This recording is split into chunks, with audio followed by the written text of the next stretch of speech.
दीपिका अम्मा जी के कमरे में पानी का जग रखने आई तो देखा अम्मा जी के हाथों में नोट थे जिन्हें वे गिन रही थीं।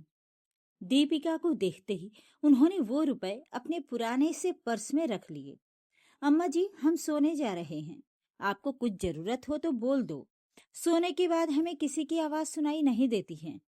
दीपिका ने कहा, नहीं नहीं, मुझे किसी चीज की जरूरत नहीं है, तू जा सो जा। अम्मा का जवाब सुनकर दीपिका पलटकर अपने कमरे में आ गई। देखा तो नरेश बिस्तर पर बस लेटा हुआ था।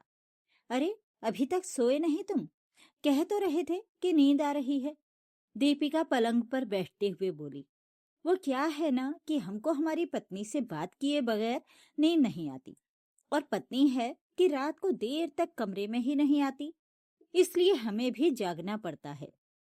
नरेश ने हंसते हुए कहा, रहने दो जी, बड़े आए मुझसे बात करने वाले, फालतू की बातें कर रहे हो। नौटंकी करना तो कोई तुमसे सीखे। दीपिका हाथ नचाते हुए बोली, नौटंकी? अरे वाह, दिल की बात कहो तो तुम्हें नौटंकी लगता है, और ऐसे शिकायत करती रहती हो कि मुझसे बात करने की तुम्हें फुर्सत तक नहीं है। वैसे कहाँ थी तुम अब तक? नरेश ने पूछा। और कहाँ जाऊंगी, तुम्हारी अम्मा के कमरे में पानी का जग रखने गई थी। दीपिका अम्मा के कमरे की तरफ इशारा करते हुए बोली, अच्छा, अम्मा सो गईं? नहीं, अभी तो थूक लगाकर नोटों की गड्डियां गिन रही थी।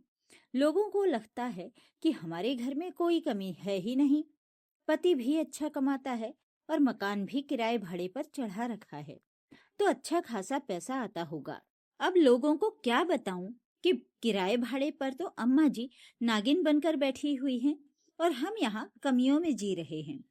दीपिका अपनी गर्दन झटकाते हुए बोली, अरे छोड़ो ना तुम, क्या फालतू की बातें लेकर बैठ गई हो? आखिर कमी क्या है तुम्हें? तुम्हें ये फालतू की बात लगती है? तुम अम्मा जी से बात क्यों नहीं करते हो कि घर का सारा खर्च हम कर रहे हैं, तो किराया भाड़ा लेकर वो क्यों बैठ जाती हैं? क्या करेंगी इस उम्र में किराए भाड़े का? जो उन्हें चाहिए वो सब मिल तो रहा है, फिर भी उनका मोह है कि जाता ही नहीं। इतना पैसा क्या छाती पर लेकर जाएंगी? दीपिका तुनकते हुए बोली, अरे तो बाद में सब अपना ही तो है, और जब जरूरत होती है तो अम्मा अपने पास से दे ही देती है ना, कभी मना भी नहीं करती। फिर बेवजह का क्या बोलना? नरेश समझाते हुए बोला, अच्छा जी, तुम्हें ये सब बेवजह की बात लग रही है? मतलब जब तक अम्मा है तब तक हम ऐसे ही कमियों में जीते रहें, उनसे मांग मांग कर हमारा काम चलाएं? कौन सी कमियों में जीती हो तुम? जिसकी तुम्हें जरूरत है वो सब तुम्हें मिल तो रहा है, फिर क्या करोगी उन 5,000 रुपयों का? कोई लाखों रुपए हो तो समझ में भी आए, सिर्फ 5,000 रुपए के लिए तुम अपना मूड भी खराब कर लेती हो, साथ ही साथ मेरा भी। अब तो नरेश भी नाराज होते हुए बोला, 5,000 रुपए भी कुछ कम नहीं होते हैं, पर तुम्हारी आंखों पर तो अम्मा जी के नाम की पट्टी बंधी हुई है। रहने दो, मैं भी कहाँ अपना माथा फोड़ रही हूँ, तुम तो उन्हीं के बेटे ठहरे, नहीं समझोगे कुछ भी। ऐसा कहकर दीपिका ने अपना मुंह दूसरी तरफ किया और चुपचाप रजाई ओढ़कर सो गई। ये तो हर रोज की ही बात थी, इसलिए नरेश ने भी ज्यादा दिमाग नहीं लगाया और चुपचाप दूसरी तरफ मुंह करके सो गया। अम्मा जी अपने बेटे नरेश के साथ रहती थीं। नरेश की पत्नी दीपिका और एक बेटा था। नरेश अपना कमाता खाता था और घर का खर्च भी उठाता था। मतलब पैसों की कोई खास तंगी नहीं थी घर में, थोड़ी बहुत सेविंग भी हो जाती है। यूं कह सकते थे कि नरेश अपने आप में सक्षम था। अम्मा जी के पास प्रॉपर्टी के नाम पर सिर्फ ये मकान था। उसमें पहली मंजिल पर तो वो अपने परिवार के साथ रहती थी और दूसरी मंजिल पर दो छोटे छोटे से कमरे बने हुए थे। वो कमरे उन्होंने पढ़ने वाले लड़कों को किराए पर दे रखे थे। उन्हीं से महीने का 5,000 रुपए किराया आता था। दीपिका की नजर हमेशा उन रुपयों पर रहती थी, जबकि उसके पास कोई कमी नहीं थी। नरेश ये बात अच्छे से समझता था कि अम्मा को भी पैसों की जरूरत होती होगी, इसलिए वो कभी अम्मा से किराए के पैसे नहीं मांगता था। पर दीपिका को हमेशा यूं लगता कि हमेशा खर्चा तो वो लोग करते हैं, यहाँ तक कि बहन बेटियों का लेन देन, कोई भी काम हो उसका खर्चा तक देते हैं। फिर अम्मा को पैसे की क्या जरूरत है? और इस चक्कर में वो कई बार घर की शांति तक भंग कर देती थी। आज अम्मा बड़ी खुश थीं। उनकी छोटी बहन अपनी बेटी की शादी का न्योता देने उनके घर आ रही थी। मौसी घर पर आई तो साथ में मौसी का बेटा भी था। दीपिका ने उन्हें चाय नाश्ता दिया। उसके बाद दोनों बहनें बैठकर अम्मा जी के कमरे में बतियाने लगीं। मौसी का बेटा नरेश के साथ अपने कुछ रिश्तेदारों के यहाँ कार्ड देने निकल गया। अंदर कमरे में दोनों बहनें बैठी हंस हंस कर पुरानी बातें याद कर रही थीं। कभी पुराने त्योहार याद आ जाते, कभी बचपन की शरारतें। मौसी ने अचानक अम्मा जी का हाथ पकड़ा और बोली, दीदी तुम परेशान तो नहीं रहती ना? अम्मा हल्का सा चौंकी।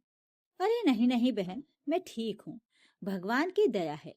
बेटा बहू साथ में है, क्या कमी है मुझे? मौसी ने उनकी आंखों में झांकते हुए कहा, दीदी इतना बड़ा घर है, खर्च भी काफी होता होगा। सुना है किराए वाले लड़के भी ऊपर रहते हैं, उनसे जो मिलता है वो संभाल कर रखती रहती हो। अम्मा जी हल्की मुस्कान के साथ बोली, अरे बस जरूरत के वक्त काम आ जाता है, और फिर कुछ अपने हाथ में होना भी जरूरी है ना। दूसरों के सामने हाथ फैलाना अच्छा नहीं लगता मुझे।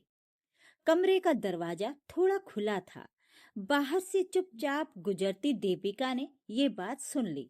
उसके चेहरे पर हल्की सी मुस्कान आ गई।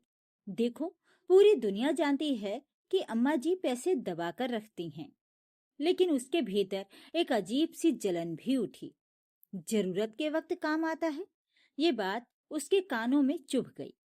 उसे लगा जैसे अम्मा जी परोक्ष रूप से उसे ही ताना दे रही हूँ। उसने चाय का कप रखने के बहाने कमरे में कदम रखा। अम्मा, मौसी जी चाय ले लीजिए।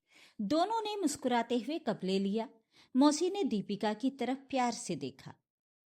बहू, सुना है तुम सारा घर बहुत अच्छे से संभालती हो। भाग्यशाली हो दीदी, ऐसी बहू मिली है। दीपिका ने हल्की सी मजबूर मुस्कान दी। जी मौसी जी। कुछ देर बैठने के बाद मौसी बोली, दीदी शादी में तुम्हारा भी खास कार्ड लेकर आई हूँ। तुम्हारी उपस्थिति तो जरूरी है, कोई खर्च वर्च नहीं करना, बस आ जाना। अम्मा की आंखें चमक उठी। अरे कैसे नहीं आऊंगी बहन, मेरी भांजी की शादी है, मैं जरूर आऊंगी। मौसी ने जैसे ही पर्स खोला 5,000 का लिफाफा निकाल कर आगे बढ़ाया। दीदी ये लड़की पक्ष का न्योता है, रख लो। अम्मा ने इनकार किया। अरे नहीं नहीं, ये क्या दे रही हो, मैं भी कुछ दूंगी तुम्हें। नहीं दीदी, ये रस्म है, रख लो। अम्मा ने लिफाफा ले लिया। दीपिका की नजर तुरंत उस लिफाफे पर जा अटकी। उसके चेहरे के भाव पल भर में बदल गए। फिर पैसे सब इनके पास ही आएंगे। नरेश के साथ मौसी का बेटा भी लौट आया और वापस जाने की तैयारी करने लगा। मौसी थोड़ी देर बाद चली गई। जैसे ही मेहमान विदा हुए, दीपिका किचन में बर्तन रखते हुए गुस्से में बोली, वाह रे किस्मत, सब पैसे अम्मा जी की तरफ ही आते हैं, फिर बोलते हैं मुझे कोई कमी नहीं। नरेश ने ठंडे स्वर में कहा, क्या हो गया अब? क्या होगा?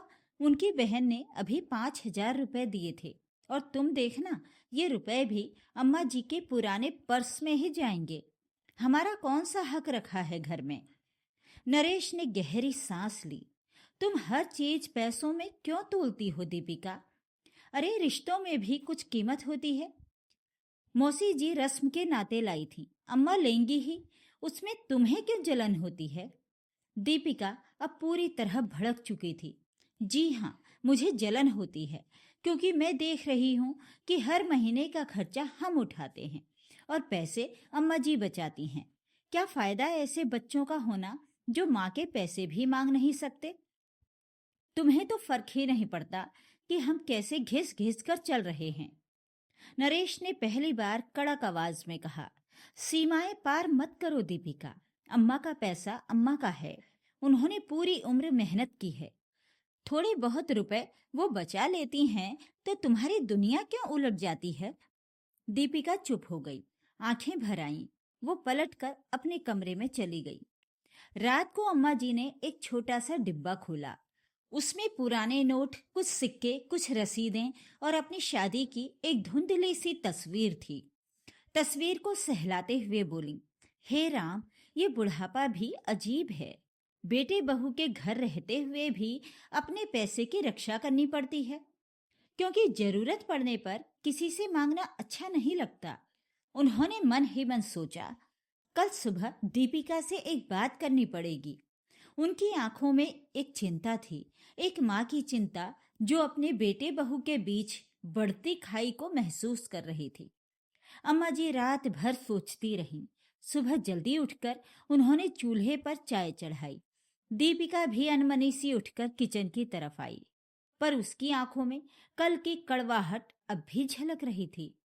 अम्मा ने धीरे से कहा, बहू चाय पी ले, थोड़ी देर बैठ, मुझे तुझसे बात करनी है। दीपिका थोड़ा सकुचाई पर बैठ गई। अम्मा ने आंखों में सीधे देखते हुए कहा, मुझे पता है तुझे लगता है कि मैं पैसा बचा बचा कर रखती हूँ और तुम सब पर बोझ डालती हूँ, लेकिन दीपिका, ये रुपए सिर्फ मेरे लिए नहीं होते, ये घर के लिए होते हैं, तुम्हारे लिए होते हैं। दीपिका ने भौहें सिकोड़ लीं। हमारे लिए? अम्मा ने धीमी आवाज में कहा, हाँ बहू, देख, बूढ़े लोग हमेशा दो बातें सोचकर जीते हैं। पहला, किसी पर बोझ न बन जाएं, और दूसरा, जरूरत के वक्त अपने पास कुछ हो ताकि हाथ न फैलाना पड़े। वो थोड़ी देर चुप हुई, फिर अलमारी से अपना पुराना पर्स निकाल लाई। पर्स खोलकर उसमें रखी सारी गड्डियां, लिफाफे, सिक्के सब दीपिका के सामने रख दिए। देख दीपिका, जितना है सब यही है, साल सवा साल में जोड़कर रखा है। और क्यों रखा है ये? क्योंकि उनकी आवाज भर्रा गई, क्योंकि मैं अपने बेटे बहू को एक दिन कुछ देना चाहती थी, ताकि ये घर, ये मकान और ये छोटी छोटी बचत तुम दोनों का सहारा बने। दीपिका की सांस रुक गई। उसने ऐसी उम्मीद नहीं की थी। अम्मा ने फिर कहा, पर अगर इन रुपयों ने तुम्हें हमसे दूर कर दिया है तो इन्हें रखने का क्या मतलब? उन्होंने सारे रुपए दीपिका की ओर बढ़ा दिए। ले ले बहू, रख ले, लेकिन मुझे अपने दिल से मत निकालना, यही मेरी असल कमाई है। दीपिका के गले में जैसे किसी ने उंगली फंसा दी हो। उसकी आंखें भर आईं। वो धीरे से बोली, अम्मा, मैं गलत थी। मुझे लगा आप हमसे अलग होकर पैसे बचा रही हैं, लेकिन आपने तो हमारी सोच से ज्यादा हमारे बारे में सोचा। उसकी आवाज रुक गई। वो अम्मा के पैरों पर बैठ गई। माफ कर दो अम्मा, मैं लालच में अंधी हो गई थी। अम्मा ने उसे उठाकर गले से लगा लिया। चल उठ पगली, घर में पैसे से ज्यादा प्यार की जरूरत होती है। उधर नरेश बाहर से ये दृश्य देख रहा था। उसकी आंखें भी नम हो आईं। वो आगे बढ़ा, अम्मा का हाथ अपने हाथ में लिया। अम्मा, अब से मैं भी ध्यान रखूंगा, न दीपिका को अकेला महसूस होने दूंगा, न आपको। अम्मा ने बेटे के सिर पर हाथ फेरा। यही चाहिए मुझे। अम्मा मुस्कुरा दी। एक सुकून जो शायद बरसों बाद मिला था।